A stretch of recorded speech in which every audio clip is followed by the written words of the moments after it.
لیکن اس کے بعد معظم کا رویہ اس کے لیے بدلنے لگا تھا۔ وہ معظم کی بے باک نگاہوں کو جب خود پر محسوس کرتی تو بہت زیادہ گھبرا جاتی تھی۔ پہلے وہ بہت چھوٹی تھی، اس کی معنی خیز باتوں کو اتنا زیادہ سمجھ نہیں پاتی تھی۔ اس کے بعد معظم کچھ عرصے کے لیے اپنی اسٹڈی کے سلسلے میں باہر چلا گیا۔ جب واپس آیا تو جلد ہی اسے نوکری مل گئی۔ حالانکہ اس کے بابا کا اپنا اچھا خاصا بزنس تھا، ساتھ وہ نوکری بھی کر رہا تھا، ساتھ وہ بزنس بھی کر رہا تھا۔ زیادہ وقت اس کا مصروف ہی رہتا تھا۔ آدھی رات کا وقت تھا، کچن سے کھٹ پٹ کی آواز آتی سن کر وہ ابھی ہی اپنی جاب سے واپس آیا تھا تو سیدھا کچن میں آ گیا۔ سامنے وہ گنگناتے ہوئے اپنے لیے چائے بنا رہی تھی۔ میرے لیے بھی ایک کپ چائے بنا دینا۔ جیسے ہی اس نے پیچھے مڑ کے دیکھا تو سامنے کھڑے ہوئے معظم کو دیکھ کے فوراً سے اپنے دوپٹے کو سیٹ کرنے لگی تھی۔ کیا ہو گیا ہے؟ وہ نرمی سے گویا ہوا تھا۔ وہ میں آپ کے لیے چائے بنا دوں گی، وہ گھبراتے ہوئے بولی۔ ٹھیک ہے، ایک کپ بنا دینا، اور سنو اپنا کپ بھی میرے کمرے میں ہی لیتی آنا۔ اس کی بات سن کے ایک دم سے مڑ کر اسے دیکھا۔ کیوں؟ آپ کی چائے آپ کے کمرے میں کیوں لے کے آؤں؟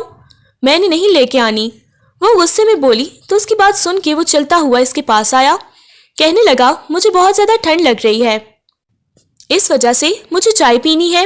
یہ دیکھو میرے ہاتھ کتنے ٹھنڈے ہو رہے ہیں۔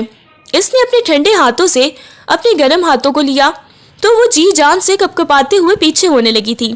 جب وہ ایک دم سے کھینچ کر اسے اپنے قریب کر گیا۔ تم تو ابھی سے مجھ سے اتنا زیادہ بھاگنے کی کوشش کر رہی ہو، جب میں تمہارے پاس آؤں گا، تمہاری روح میں سماؤں گا، تب تم کیا کرو گی؟ جب تم رخصت ہو کے میرے پاس آؤ گی۔ وہ اس کی آنکھوں میں دیکھتے ہوئے گویا ہوئی۔ اس قدر شدت بھری نظریں، معنی خیز باتیں سن کے اسے اپنے وجود سے جان نکلتی ہوئی محسوس ہونے لگی۔ ایک دم سے وہ روتے ہوئے نیچے سے زمین پہ بیٹھ گئی۔ اسے دیکھ کے وہ بہت زیادہ پریشان ہو گیا۔ ارے پاگل ہو گئی ہو کیا؟ رو کیوں رہی ہو؟ اس کی بات سن کے وہ منہ پھلاتے ہوئے کہنے لگی، میں ابھی ماموں جان کو آپ کے بارے میں بتاتی ہوں۔ یہ کہتے ہوئے وہ باہر لاؤنج کی طرف آ گئی تھی۔ ارے لڑکی سنو تو صحیح، پاگل ہو گئی ہو کیا؟ وہ غصے میں اس کے پیچھے پیچھے آیا۔ ماموں جان پلیز باہر آئیں۔ ماموں جان، یہ آپ کا بیٹا میرے ساتھ۔ اوپر سے منیب صاحب آ گئے تھے۔ کیا ہو گیا بیٹا؟ وہ روتے ہوئے ان کے سینے سے جا لگی۔ آپ کا بیٹا بہت برا ہے، مجھے بہت زیادہ تنگ کرتا ہے، میرے ساتھ الٹی سیدھی باتیں کرتا ہے۔ مجھے کہہ رہا تھا کہ میں آگے وہ ساری باتیں بتا چکی تھی۔ وہ تو شرم سے لال سرخ ہو گیا، اور اسے سب سے بڑھ کے تو سامنے کھڑی ہوئی بے وقوف لڑکی پہ غصہ آیا تھا، جو اس کی مذاق میں کی گئی باتوں کو بڑھا چڑھا کے اپنے پیارے ماموں جان کو بتا رہی تھی، اس بات سے انجان کہ وہ کس قدر گہری باتیں تھیں جو ان کو بتا چکی تھی۔ وہ خون خوار نگاہوں سے اپنے بیٹے کو دیکھنے لگے تھے۔ بیٹا ذرا آپ میرے کمرے میں آؤ۔ وہ اب دل ہی دل میں ہنس رہی تھی، جبکہ نانو کا دل چاہا کہ وہ اپنا سر پیٹ لیں۔ اور تم میرے کمرے میں آؤ، نانو غصے میں کہتی ہوئی اپنے کمرے کی طرف چلی گئی۔ وہ ان کے پیچھے پیچھے ڈرتی ہوئی گئی اور ہنستے ہوئے کہنے لگی، نانو جان ہمیشہ یہ مجھے تنگ کرتے رہتے ہیں، آج آپ نے اس کی شکل دیکھی اپنے لاڈلے پوتے کی؟ آپ کو پتا ہے اتنا برا ہے، میرا دل کرتا ہے اسے پنکھے کے ساتھ الٹا لٹکا دوں۔ پتا ہے مجھے اس کے بارے میں یہ بھی پتا چلا ہے کہ اس کی سہیلیاں بھی ہیں۔ نانو بالکل چپ، ایک دم اس سے چپ۔ وہ غصے میں گویا ہوئی تو وہ بالکل سہم گئی۔ کیا ہے نانو، آپ بھی ہر وقت مجھے ڈانٹتی رہتی ہیں؟ وہ غصے میں ان کو دیکھتے ہوئے گویا ہوئی۔ تمہیں ڈانٹوں نا تو اور کیا کروں، دل کر رہا ہے اپنا سر پیٹ لوں۔ تمہاری الٹی حرکتوں کی وجہ سے میں بہت زیادہ تنگ آ چکی ہوں۔ وہ غصے میں بولی تو وہ خاموش ہو گئی، منہ لٹکاتے ہوئے واپس اپنے کمرے میں آ گئی۔ اچھی خاصی اس کی بے عزتی ہو گئی تھی۔ اس کے بعد بھی وہ وقتاً فوقتاً اس کے ساتھ کوئی نہ کوئی ایسی بات کر لیتا تھا جس کی وجہ سے وہ شرم سے لال سرخ ہو جاتی تھی۔ آدھی رات کا وقت تھا، وہ اس کے کمرے میں داخل ہوئی تو سامنے ہی اس کی کزن بیٹھی ہوئی تھی۔ یہ اس کے دوسرے ماموں کی بیٹی تھی جو آج ان کے گھر رہنے آئی ہوئی تھی۔ اس کے ساتھ کافی زیادہ اٹیچ تھی۔ یار مجھے لگتا ہے کہ تم اپنے منقوہ سے بہت زیادہ ڈرتی ہو، معظم خانزادہ سے، انہوں نے تو تمہیں اچھا خاصا ڈرا کے رکھا ہوا ہے۔ اس کی بات سن کے وہ منہ بناتے ہوئے کہنے لگی، نہیں جی ایسی تو کوئی بات نہیں، ڈرتی ہے میری جوتی اس کھڑوس سے۔ وہ غصے میں بولی تو وہ ہنسنے لگی تھی۔ وہ تو تمہاری شکل بتا رہی ہے کہ تم کتنا زیادہ ڈرتی ہو، اتنی ہمت ہے تو ابھی ان کے کمرے میں جاؤ نا۔ پاس بیٹھی ہوئی دوسری کزن کہنے لگی، ہاں اگر اتنی ہمت ہے تو جاؤ ان کے کمرے میں۔ ان کی بات سن کے وہ پہلے تو تھوڑا گھبرا گئی تھی، پھر کہنے لگی ٹھیک ہے، میں ان کے کمرے میں جا رہی ہوں۔ ہاں، آج ان کے کمرے میں ہی سونا، اگر تمہیں ڈر نہیں لگتا۔ اس وقت اس کی عزت کا سوال تھا، اس وجہ سے وہ اس کے کمرے کی طرف چلی گئی۔ اس نے آہستگی سے کمرے کا دروازہ کھولا۔ اس کا دل بہت شدت سے دھڑک رہا تھا۔ ابھی اس کی رات والی حرکتیں اسے نہیں بھولی تھیں۔ کیا وہ پھر اپنے پاؤں پہ کلہاڑی مارنے آ گئی؟ وہ ڈرتے ہوئے اسے دیکھنے لگی تھی۔ اگلے لمحے وہ اس کے پاس آئی۔ جیسے ہی وہ بیڈ کے قریب آئی، یہ دیکھنے کے لیے کہ وہ سو رہا ہے یا جاگ رہا ہے، ابھی اس سے پہلے وہ کچھ دیکھتی، ایک دم سے معذب نے اس کے بازو سے پکڑ کر کھینچا تو وہ سیدھا اس کے اوپر آ گری تھی۔ اس کا سر اس کے سینے پہ لگا، اس کی دھڑکنوں کو سننے لگی تھی۔ وہ مکمل طور پر اسے جکڑے ہوئے شدت سے اس کی شرٹ میں ہاتھ ڈالا۔ منع کیا تھا نا، الٹی حرکتیں مت کرنا۔ جیسے ہی اس کی شرٹ میں ہاتھ ڈالا تو وہ فوراً سے اوپر سے ہی معظم کے ہاتھ کو پکڑ گئی۔ کیا کر رہے ہیں؟ وہ ڈرتے ہوئے گویا ہوئی تھی۔ اسے ڈر لگنے لگا تھا۔ ذرا شرم نہیں آتی؟ میرے ساتھ ایسا کیوں کر رہے ہیں؟ میں تو دیکھنے آئی تھی، آپ بیمار تو نہیں ہیں؟ کیا ہو گیا ہے؟ دیکھنے آئی تھی؟ ہاں، بہت زیادہ بیمار ہوں، ڈاکٹر نے تمہاری کمی بتائی ہے۔ یہ کہتے ہوئے اس کے قریب ہونے لگا۔ چھوڑی مجھے، ہمیشہ آپ مجھے ادھورا چھوڑ دیتے ہیں۔ اس کی بات سن کے وہ مسکرایا، مگر وہ اپنی زبان کو فوراً سے دانتوں تلے دبا گئی۔ اب کی بار اسے اپنی جلد بازی کا احساس ہوا تھا کہ وہ جلد بازی میں کیسی الٹی بات کر رہی ہے، اور وہ ہمیشہ ایسے ہی کرتی تھی۔ فوراً سے گھبراتے ہوئے پیچھے ہونے لگی۔ جب اس کی کمر میں ہاتھ ڈالتے ہوئے مزید اسے اپنے قریب کر لیا، وہ اس کی دھڑکنوں کو اب محسوس کر سکتا تھا۔ آج بالکل بھی تمہیں نہیں چھوڑوں گا، وہ سنجیدگی سے گویا ہوا تو اس کی بات سن کے وہ خشک ہونٹ بھرتے ہوئے فوراً سے اپنی زبان دانتوں تلے دبا گئی۔ وہ ہمیشہ جلد بازی میں کچھ نہ کچھ ایسا الٹا بول ہی جاتی تھی جو خود ہی اپنے پاؤں پہ کلہاڑی مارنے کے مترادف ہوتا تھا۔ بہت زیادہ بڑھتے ہوئے کہنے لگی، نہیں، کچھ بھی نہیں، اور میں بس ویسے ہی آئی تھی، پلیز مجھے جانے دیں۔ یہ کہتے ہوئے وہ جانے لگی، جب ایک دم سے اس کی کمر میں ہاتھ ڈالتے ہوئے مزید اسے اپنے ساتھ لگا لیا تو اسے نیچے کرتا ہوا اس کے اوپر آیا اور اس کے چہرے کو دیکھنے لگا، اس کے ایک ایک نقش کو بغور دیکھنے لگا اور اس کی کال کو سہلانے لگا تھا۔ تمہیں پتا ہے تم کتنی زیادہ حسین ہو؟ نہیں، مجھے بالکل بھی نہیں پتا، آپ بہت برے ہو، مجھے آپ کے ساتھ کوئی بات نہیں کرنی۔ اس کے سینے پہ ہاتھ رکھتے ہوئے اسے خود سے دور کرنا چاہا، لیکن مجھے تو کرنی ہے۔ یہ کہتے ہوئے وہ اپنی آنکھیں بند کرتے ہوئے اس کے اوپر جھکا تو وہ ضبط سے اپنی آنکھیں بند کر گئی۔ تم نے ابھی کیا بولا کہ میں ہمیشہ تمہیں ادھورا چھوڑ دیتا ہوں؟ لیکن آج تمہیں بالکل بھی ادھورا نہیں چھوڑوں گا، بلکہ تمہیں بالکل مکمل کر دوں گا۔ وہ اتنی عجیب انداز میں بولا تھا کہ اس کی سانسوں کی تپش اپنے چہرے پہ وہ محسوس کر سکتی تھی۔ اب کی بار وہ معظم کے سینے پہ ہاتھ رکھتے ہوئے اسے خود سے دور کرنے کی کوشش کرنے لگی، مگر وہ اس کے ہاتھوں کی انگلیوں میں اپنی انگلیاں پیوست کرتا ہوا اس کے اور اپنے درمیان کے تمام تر فاصلے ختم کر گیا۔ وہ مزید شدت سے اپنی آنکھیں میچ گئی تھی، اس کے لمس کو بہت بری طرح سے اپنے اوپر محسوس کرنے لگی۔ نہ جانے کتنا وقت گزر گیا تھا، جب اس نے چھوڑا تو اس کے لبوں پہ عجیب سی مسکراہٹ بکھری ہوئی تھی۔ وہ فوراً سے اپنے چہرے سے پسینہ صاف کرتے ہوئے کہنے لگی، آپ بہت برے ہو، میں بتاؤں گی ماموں جان کو آپ کے بارے میں، نانو کو بھی بتاؤں گی، آپ نے میرے ساتھ کیا کیا ہے۔ وہ منہ بناتے ہوئے اسے بتانے لگی، میری بچپن کی منقوہا کیا بتاؤ گی کہ آپ سے بالکل بھی صبر نہیں ہو رہا تھا کہ خود میرے پاس چل کے آئی تھی۔ اس کی ناک کو کھینچتے ہوئے گویا ہوا تو وہ اس کے سینے پہ ہاتھ رکھتے ہوئے اسے خود سے دور کر گئی۔ اس وقت ٹی شرٹ میں ملبوس تھی۔ وہ جلدی سے اپنے دوپٹے کو اٹھاتی ہوئی اپنے گرد لپیٹتے ہوئے کمرے سے باہر چلی گئی۔ اس نے سائڈ پہ پڑی ہوئی اس کی شرٹ کو دیکھا، آہستگی سے اپنے ہاتھوں میں اٹھاتے ہوئے اس کی خوشبو کو سونگھنے لگا تھا۔ اس کی خوشبو کو سونگھ کے ہی وہ مدہوش ہو گیا۔ وہ کمرے سے باہر آتی ہوئی سیدھا جیسے ہی اپنے کمرے میں داخل ہوئی تو سامنے بیٹھی ہوئی کزن کو دیکھنے لگی تھی۔ جب اس نے معظم کی شرٹ میں ذائشہ کو دیکھا تو وہ فوراً سے اپنی ہنسی دبانے کی کوشش کرنے لگی۔ ارے ارے، تم دونوں کے درمیان کیا ہوا ہے؟ وہ آنکھ کو کونا دباتے ہوئے بولی۔ تم بہت بری ہو، تمہاری وجہ سے میں گئی تھی اور یہ سب کچھ ہو گیا۔ ارے تم رونے کیوں لگ گئی ہو؟ کچھ بھی نہیں ہوتا۔ وہ دھیرے سے اس کی گال کو سہلاتے ہوئے گویا ہوئی تو وہ ایک دم سے اس کے سینے سے لگ گئی تھی۔ مجھے بہت زیادہ ڈر لگ رہا ہے، میں نے ان کے ساتھ بالکل بھی رخصتی نہیں کروانی، اور سب کچھ اب ہو گیا تو رخصتی کی ہی ضرورت ہی کیا؟ میں دادی جان کو بتاتی ہوں کہ ان کی رخصتی کروا دیں۔ اس کی بات سن کے وہ کہنے لگی، تم چپ کر کے بیٹھو، دفع ہو جاؤ اپنے کمرے میں، مجھے تم سے کوئی بات نہیں کرنی۔ اس کے جانے کے بعد وہ آئینے کے سامنے کھڑی ہو گئی۔ اس کے چہرے پہ نہ جانے کتنے رنگ بکھرے ہوئے تھے۔ اس نے اپنے کانپتے ہوئے ہاتھوں کے ساتھ اپنے گال کو چھوا تو لبوں پہ ساختہ ہی مسکراہٹ بکھر گئی۔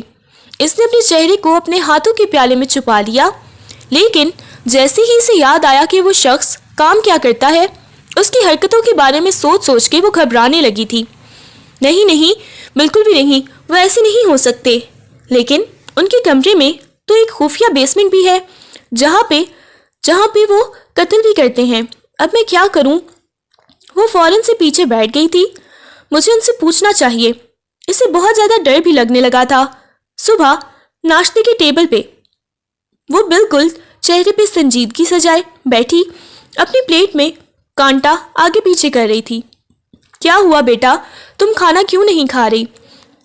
ممانی جان نے بہت ہی محبت بھرے لہجے سے پوچھا۔ اس نے کہا تو نگاہیں جھکا کے ممانی جان کو دیکھا، پھر اپنے لبوں پہ مسکراہٹ سجاتے ہوئے کہنے لگی، نہیں ممانی جان، کچھ بھی نہیں، بس ویسے ہی دل نہیں کر رہا تھا۔ میرا بچہ، کیوں دل نہیں کر رہا تھا؟ طبیعت تو ٹھیک ہے تمہاری؟ اس نے نگاہیں اٹھا کے سامنے بیٹھے ہوئے معظم کو دیکھا تو ایک لمحے کے لیے اس کا سارا خون نچڑ کے اس کے چہرے پہ آ گیا۔ معظم عجیب انداز میں اسے دیکھ رہا تھا اور مسکرا رہا تھا۔ معنی خیز مسکراہٹ دیکھ کے وہ ڈر گئی۔ مما، ایک کام کریں، ذائشہ کو بولیں کہ میرے کمرے میں آئے، مجھے کچھ ضروری بات کرنی ہے۔ اسے یہ کہتے ہوئے وہ اپنے کمرے کی طرف چلا گیا۔ ممانی جان کی پیشانی پہ بل نمودار ہوئے۔ بیٹا، کیا ہوا؟ معظم کے ساتھ تمہاری کوئی بحث ہوئی ہے؟ کوئی لڑائی ہوئی ہے کیا؟ ممانی جان نے نرمی سے پوچھا تو ان کی بات سن کے وہ بالوں کو کانوں کے پیچھے اڑستے ہوئے فوراً سے نفی میں سر ہلانے لگی۔ نہیں، میری تو ان کے ساتھ کوئی بحث نہیں ہوئی، کسی قسم کی بات نہیں ہوئی۔ وہ سنجیدگی سے ان کو بتانے لگی، چلو ٹھیک ہے، اسے تم سے کوئی بات کرنی ہے، جاؤ جا کے سن لو۔ نہیں ممانی جان، مجھے نہیں جانا، وہ منہ بناتے ہوئے بولی۔ اسے کل رات والی اس کی حرکتیں یاد آ رہی تھیں جو اس کے دل کو دھڑکانے کے لیے کافی تھیں۔ بیٹا، شاید کوئی ضروری بات ہوگی، تمہاری اسٹڈی کے حوالے سے کچھ پوچھنا ہوگا، جاؤ شاباش چلی جاؤ۔ ان کی بات سن کے وہ اپنا دوپٹہ سیٹ کرتے ہوئے اس کے کمرے کی طرف آئی، آہستگی سے نوک کیا اور اندر داخل ہوئی۔ جیسے ہی وہ اندر آئی تو ایک دم سے اسے کھینچ کے اس کی ویسٹ پر ہاتھ رکھتے ہوئے اسے بالکل اپنے ساتھ لگا لیا تھا۔ وہ اس کی نازک دھڑکنوں کو اپنے سینے میں دھڑکتا ہوا محسوس کرنے لگا۔ پلیز، وہ گھبراتے ہوئے بولی تھی۔ ارے ارے، کیا ہو گیا ہے؟ رات تو میں نے بڑی کوشش کی تھی تمہارا ڈر نکال دوں، لیکن مجھے لگتا ہے کہ تمہارا ڈر نہیں نکلا۔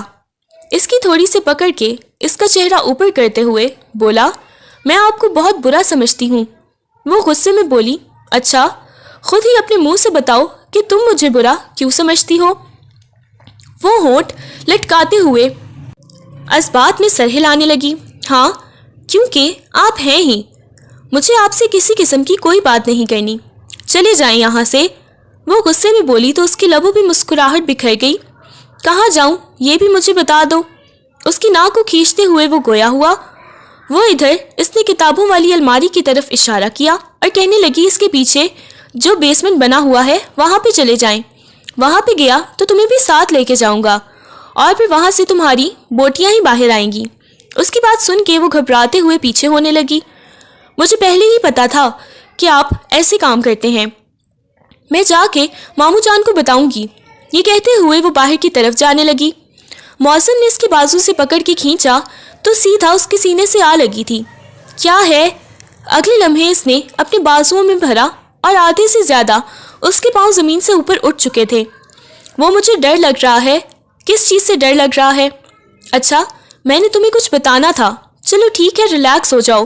وہ پیچھے گھبراتے ہوئے جا کے صوفے پہ بیٹھ گئی تھی۔ وہ بھی آ کے اس کے ساتھ بیٹھا، آہستگی سے اسے اپنے سینے سے لگاتے ہوئے کہنے لگا، دیکھو مجھے 2-3 ماہ کے لیے دوسرے ملک جانا ہے اور میں نہیں چاہتا کہ پیچھے سے تم اپنی اسٹڈی سے دھیان ہٹاؤ۔ اچھے سے تم نے پڑھنا ہے، اچھے نمبر لینے ہیں۔ جب تمہاری اسٹڈی مکمل ہو جائے گی تو آتے ہی میں نے سب سے پہلے رخصتی کروانی ہے۔ وہ نرمی سے اسے سمجھا رہا تھا۔ وہ خوش گھونٹ بھرتے ہوئے اسے دیکھنے لگی، اور اگر میں فیل ہو گئی تو پھر مجھے 1 اور سال پڑھنے دیں گے نا؟ پھر آپ رخصتی نہیں کریں گے؟ اس کی آنکھوں میں دیکھتے ہوئے بولی تو اس کے چہرے کو دیکھنے لگا۔ ایک دم سے اس کے چہرے کو اپنے ہاتھوں کے پیالے میں بھرتے ہوئے اس کے اوپر جھک گیا۔ وہ ضبط سے اپنی آنکھیں بند کرتے ہوئے بیڈ شیٹ کو اپنے ہاتھوں میں دبوچ گئی تھی، اور اب اسے خود پہ غصہ آ گیا تھا۔ وہ کیوں ہی فضول قسم کے سوال کرتی تھی؟ وہ کیوں ہی آ کے اس کے پاس بیٹھ جاتی تھی؟ اس کی حرکتوں کی وجہ سے اب وہ بہت زیادہ تنگ آ چکی تھی۔ ابھی سے وہ ایسے کرتا تھا، نہ جانے جب وہ رخصت ہو کے اس کے کمرے میں آئے گی پھر اس کے ساتھ کیا کیا کرے گا، تب تو اس کی جان ہی نکال دے گا۔ یہ سوچتے ہوئے اس نے برا سا منہ بنایا تھا۔ بالکل بھی تم نے فیل نہیں ہونا، مجھے یقین ہے کہ تم فیل نہیں ہوگی، تو پھر تمہیں اسٹڈی بھی کرنی پڑے گی اور رخصت ہو کے میرے پاس بھی آنا پڑے گا اگر تم ہو بھی گئی۔ یہ سن کے اسے خون خوار نگاہوں سے دیکھا۔ ہاں کر لوں گی اسٹڈی، آپ جائیں، شوق سے جائیں، 1 سال کے لیے چلے جائیں، مجھے کوئی ٹینشن نہیں ہے، لیکن مجھے پتا ہے تم مجھے یاد کرو گی۔ میرا تنگ کرنا، بحث کرنا، یہ سب کچھ تم یاد کرو گی۔ وہ مسکراتے ہوئے اس کی ناک کو کھینچتے ہوئے بولا، آپ کو یاد کرتی ہے میری جوتی؟ وہ منہ بناتے ہوئے کمرے سے باہر چلی گئی۔ اس کے لبوں میں مسکراہٹ بکھر گئی۔ وہ تو وقت آنے پہ پتہ چلے گا۔ اور اگلے دن ہی وہ چلا گیا تھا۔ اس کے جانے کے بعد گھر میں ایک عجیب سی خاموشی چھا گئی تھی جو اسے بہت زیادہ بے چین کرنے لگی۔ اس کا کہیں دل نہیں لگ رہا تھا۔ وہ اسٹڈی کرنے کی کوشش کرتی تھی، اس کی آنکھوں کے سامنے اس کا چہرہ آ جاتا تھا۔ وہ جب بھی اسٹڈی کرتی تھی وہ اسے تنگ کرنے لگ جاتا تھا۔ جیسے جیسے وقت گزرتا جا رہا تھا اسے اپنے اندر عجیب سی تبدیلیاں پیدا ہوتی محسوس ہونے لگیں۔ اسے ڈر بھی لگنے لگا تھا۔ آج بھی اسے صبح صبح بہت زیادہ وامٹنگ ہو رہی تھی، جس کی وجہ سے اس کا سر بہت زیادہ چکرا رہا تھا۔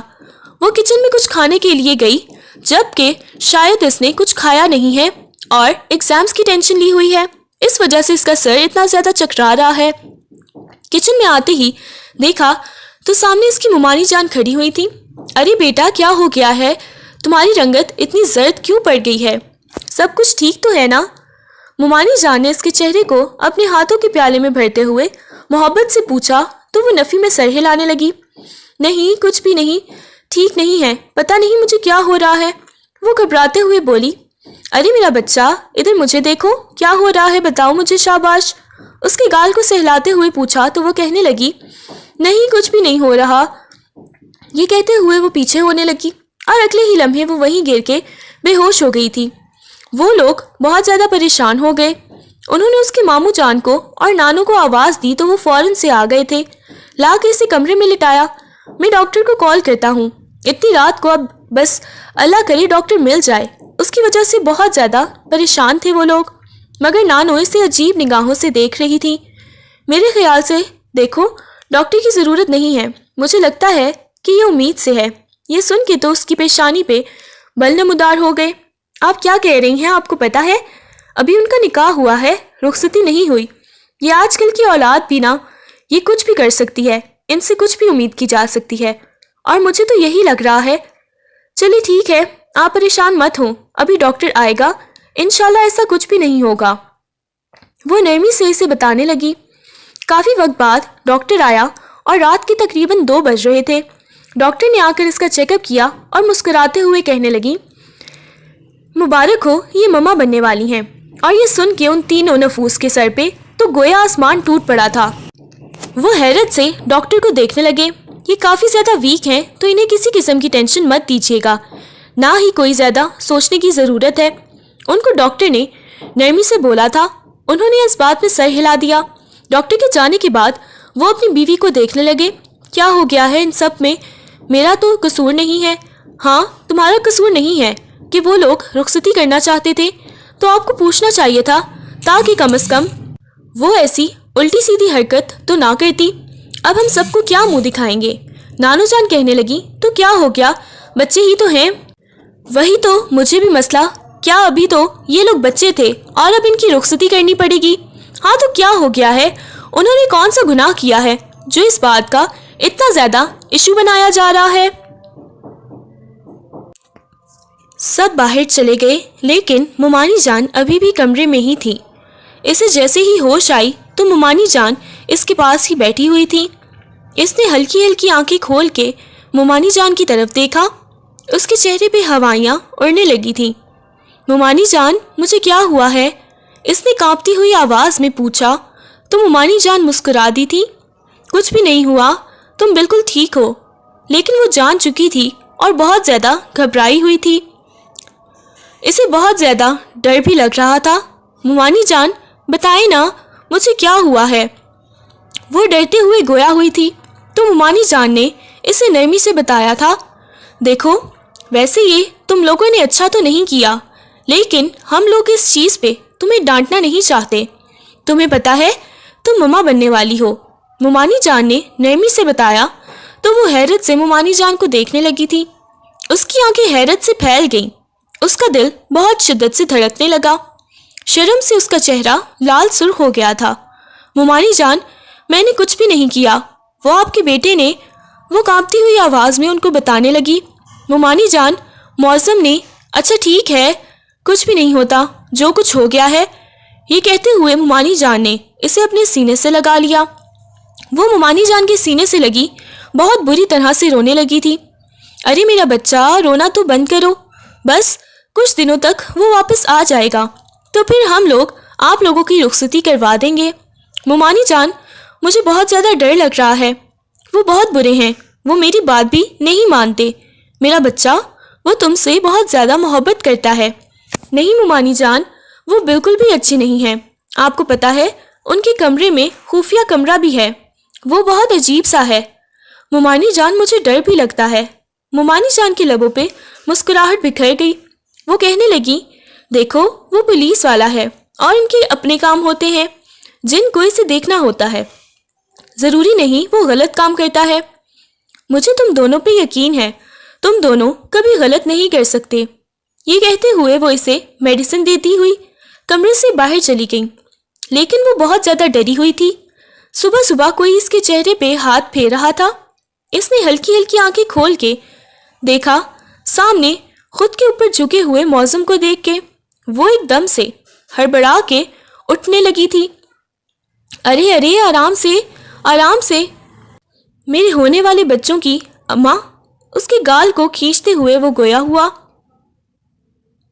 تو وہ شرم سے لال سرخ ہو گئی۔ آپ کو ذرا شرم نہیں آتی؟ دور ہٹیں۔ اس کے سینے پہ ہاتھ رکھتے ہوئے اسے خود سے دور کرنے کی کوشش کرنے لگی۔ دور تو بالکل بھی نہیں جانا، وہ نرمی سے بولا تو اس کی بات سن کے کھینچ کے اسے اپنے قریب کر گیا تھا۔ رات کو مما نے بتایا تھا کہ میں باپ بننے والا ہوں، اس وجہ سے میں بھی فوراً سے بغیر دیر کیے بھاگتا دوڑتا آیا اپنی بیوی کے پاس۔ وہ اس کی پیشانی پہ بوسہ دیتے ہوئے بولا تو وہ مسکراتے ہوئے اسے دیکھنے لگی۔ جائیں یہاں سے، مجھے آپ سے کوئی بات نہیں کرنی۔ اس نے غصے میں تکیہ اٹھا کے اسے مارا تھا۔ ارے ارے، کیا کر رہی ہو؟ جائیں یہاں سے، مجھے آپ سے کوئی بات نہیں کرنی، وہ غصے میں اسے دیکھتے ہوئے بول رہی تھی۔ لیکن مجھے تو کرنی ہے نا، اس کی آنکھوں میں دیکھتے ہوئے اس کے اوپر جھکتے ہوئے بولا تھا۔ اگلے ہی لمحے اس نے اپنا ہاتھ بڑھا کے اس کے پیٹ پر رکھا اور اس کے ساتھ چھیڑ خانی کرنے لگا تھا۔ اس کے ہاتھ کی حرکت جیسے جیسے نیچے جا رہی تھی اور وہ شرم سے لال سرخ ہوتی جا رہی تھی۔ آپ کو ذرا شرم نہیں آتی؟ جائیں یہاں سے، میں ممانی جان کو آواز دینے لگی ہوں۔ ممانی جان، یہ اپنے لاڈلے کو سمجھا لیں، وہ غصے میں گویا ہوئی۔ خبردار، ماما کو تم نے آواز دینے کی کوشش کی، وہ غصے میں اس کی آنکھوں میں دیکھتے ہوئے گویا ہوا تھا۔ آپ نے پہلے میرے ساتھ کیا کیا؟ اپنے ہاتھوں کو اٹھائیں۔ وہ اس کے ہاتھ کو ہٹانے کی کوشش کر رہی تھی، مزید اس کے ہاتھ کی گرفت سخت ہوئی جا رہی تھی۔ آپ اپنے بیبی کو مارنا چاہتے ہیں؟ ہٹائیں اپنے ہاتھ کو۔ وہ غصے میں بولی۔ ہاں بالکل، یہ کہتے ہوئے وہ ایک دم سے اس کی گردن کے اوپر جھک گیا تھا۔ وہ شرم سے لال سرخ ہوتی اس کے سینے میں اپنا چہرہ چھپا گئی تھی۔ اگلے لمحے اسے احساس ہوا کہ وہ بہت بری طرح سے رو رہی ہے۔ ارے ارے، تمہیں کیا ہو گیا؟ وہ اس کے چہرے کو اپنے ہاتھوں کے پیالے میں بھرتے ہوئے گویا ہوا۔ وہ بہت شدت سے رونے لگی تھی۔ ایک دم سے اٹھ کے بیٹھ گئی۔ وہ سمٹ کے اس کے سینے میں آ گئی تھی۔ ارے کیا ہو گیا ہے؟ وہ شدت سے اس کے گرد بازوں کا حصار قائم کرتے ہوئے گویا ہوا۔ وہ مجھے نہ آپ کو کبھی بھی چھوڑ کے نہیں جانا، کبھی بھی، اس کی آنکھوں میں دیکھتے ہوئے بول رہی تھی۔ تو میں نے کب بولا کہ مجھے چھوڑ کے جاؤ؟ وہ محبت بھرے لہجے میں گویا ہوا تو اس کی بات سن کے وہ کہنے لگی، مجھے ڈر لگ رہا ہے۔ جیسے میں پیدا ہوئی، مما بابا بھی مجھے چھوڑ کے چلے گئے تھے۔ کہیں میں بھی اپنے بیبی کو چھوڑ کے نہ چلی جاؤں، ایسے وہ بھی میری طرح پھر ساری زندگی اکیلا رہے گا۔ سب کے ساتھ تو آپ جیسا تو نہیں ہوتا نا؟ اس کی آنکھوں میں دیکھتے ہوئے وہ گویا ہوا اور وہ اسے دیکھنے لگا۔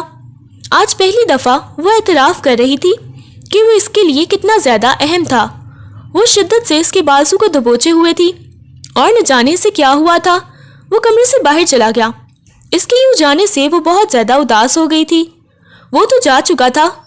گھر میں شادی کی تیاریاں زور و شور سے چل رہی تھیں، مگر وہ بالکل خاموش سی تھی، زیادہ بات نہیں کرتی تھی۔ ممانی جان اس سے بار بار پوچھتی تھی کہ بیٹا تمہیں کیا ہوا ہے؟ تم اتنی زیادہ خاموش کیوں ہوتی ہو؟ مگر وہ کوئی جواب نہیں دیتی تھی۔ وہ لمحہ بھی آ گیا جب وہ دلہن بنی اس کے کمرے میں بیٹھی ہوئی تھی۔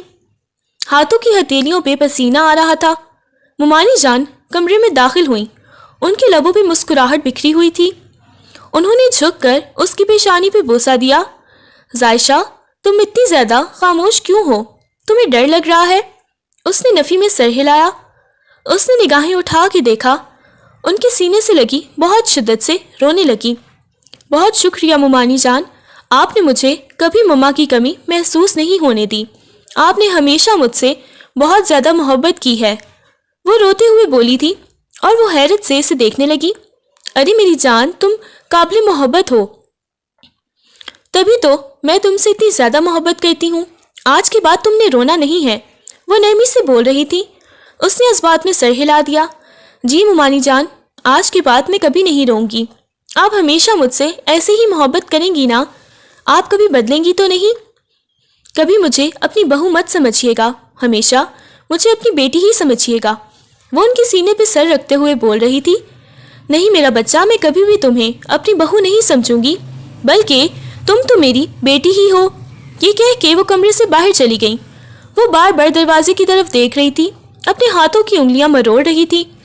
کب وہ کمرے میں آئے گا؟ آج پہلی دفعہ زندگی میں سے اس شخص کا اتنا بے تابی سے انتظار تھا۔ کافی وقت بعد وہ کمرے میں داخل ہوا۔ جیسے جیسے کمرے کا لاک لگ رہا تھا، ویسے ویسے اس کا دل بہت شدت سے دھڑک رہا تھا۔ وہ چلتے ہوئے اب اس کے سامنے کھڑا ہوا۔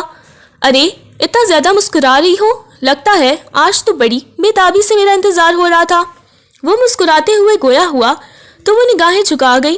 اس کی تھوڑی سی پکڑ کر اس کا چہرہ اوپر کرتے ہوئے اس کے چہرے کو اپنے ہاتھوں کے پیالے میں بھرتے ہوئے محبت بھرا بوسہ اس کی پیشانی پہ دیا۔ اس کی آنکھوں کو باری باری اپنے لبوں سے چھوا تو وہ آنکھیں بند کرتے ہوئے اس کے سینے پہ اپنا سر ٹکا گئی تھی۔ میں بہت زیادہ خوش ہوں، اور اس کی آواز میں واضح طور پر خوشی تھی۔ اچھا، آپ خوش کیوں ہو؟ وہ دھیرے دھیرے اس کی پشت کو سہلاتے ہوئے گویا ہوا۔ اس کے ہاتھ اس کی چوڑیوں میں الجھ رہے تھے جنہیں وہ کھینچ رہا تھا۔ کیونکہ میں آپ سے بہت زیادہ محبت کرتی ہوں اور ہمیشہ مجھے آپ کے پاس رہنا ہے، آپ کے قریب رہنا ہے اور بہت زیادہ آپ سے محبت کرنی ہے۔ اس کی آنکھوں میں دیکھتے ہوئے گویا ہوئی۔ اس کے ہلتے ہوئے لبوں کو وہ دیکھ رہا تھا۔ اگلے لمحے آنکھیں بند کرتے ہوئے اس کے اوپر جھکتا اسے اپنی محبت سے آشناس کروانے لگا۔ اس کے کالر سے پکڑتے ہوئے وہ اپنی آنکھیں بند کرتی ہوئی اس کے اوپر جھکی تھی۔ وہ جیسے ہی اس سے الگ ہوئی تو گہری سانس لینے لگی۔ اس کی نوز پن کو اتارتے ہوئے اس کی گھنی پلکوں کو دیکھنے لگا، پھر سے اپنے قریب کیا تو اسے اپنے سینے سے لگا لیا۔ بس بس، زیادہ آگے نہیں بڑھنا، ڈاکٹر نے کیا بولا تھا کہ زیادہ آپ کے ساتھ الٹی حرکتیں نہیں کرنی، آپ کی طبیعت خراب ہو جائے گی۔ اس وجہ سے وہ محبت بھرے لہجے میں بولا تو اس کے چہرے پہ شرمیلی سی مسکراہٹ بکھر گئی تھی۔ وہ اس کے ہاتھ کو پکڑتے ہوئے اپنے لبوں سے لگا گئی۔ لگتا ہے آج تو شوہر پہ بہت زیادہ پیار آ رہا ہے۔ نہیں جی، مجھے شوہر پہ پیار نہیں آ رہا، مجھے تو اپنے بیبی کے بابا پہ پیار آ رہا ہے۔ وہ مسکراتے ہوئے اسے دیکھتے ہوئے بولی تو وہ اس کے سینے پر اپنا سر ٹکا گئی تھی۔ وہ اپنی آنکھیں بند کر گیا تھا۔ مجھے تم سے بہت زیادہ محبت ہے۔ مجھے بھی۔ یہ کہتے ہوئے سب کچھ بھول کر اسے اپنی محبت کی بارش میں بھگونے لگا۔